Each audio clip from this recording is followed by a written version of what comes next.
Let's shift focus to the race to power in the US. The race to the White House has entered a new phase, and this time it's with a new face. The United States is less than 100 days away from voting for a new president, and to mark the occasion, both Donald Trump and Kamala Harris came with renewed attacks at weekend campaign events around the country.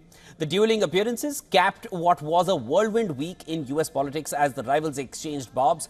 Vice President Harris referred to Trump as just plain weird, while the former president painted her as evil, sick and unhinged. Harris was quick to take over the Democratic candidacy after Joe Biden's withdrawal from the contest.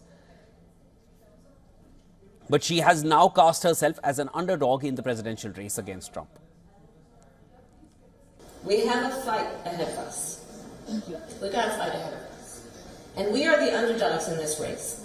Okay? Level set. We're the underdogs in this race.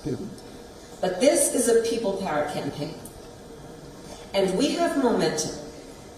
The day after I announced my candidacy, we saw the best 24 hours of grassroots fundraising in presidential campaign history. Speaking at a fundraiser in Massachusetts, Harris also stayed with her theme of comparing her background as a prosecutor with Trump's record as a convicted felon. Now, this is something she has repeated already twice before, and this is the third time we're hearing this from her. She said her campaign was about the future, while Trump wanted to return the country to a dark past. Just a few miles away at a rally in Minnesota, Trump asserted that Harris would destroy the country, criticizing her on issues ranging from public safety to immigration. We have a new victim now, Kamala. We have a new victim. We have a brand new victim. And honestly, she's a radical left lunatic. And she is, when you find out about her, all I have to say is defund the police. That was her big thing. Let's defund the police.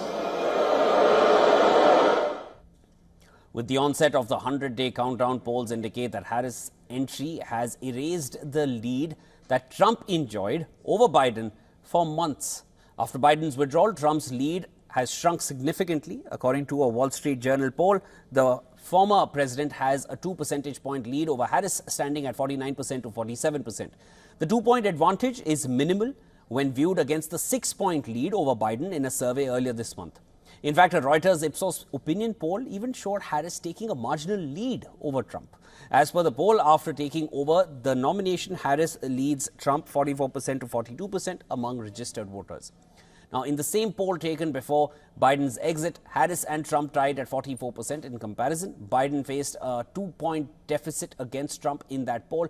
And according to a new NPR PBS news poll, Harris and Trump are statistically tied after Biden's exit.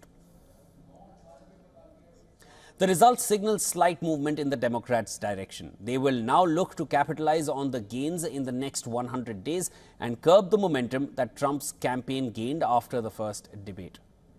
And the blue camp is right on track. Harris' election campaign has said that it has raised some $200 million since she became the Democratic Party's presidential candidate. To add to that, they have signed up 170,000 new volunteers in the week. This also indicates that Harris has made strides for Democrats, reinforcing belief in Biden's historic decision.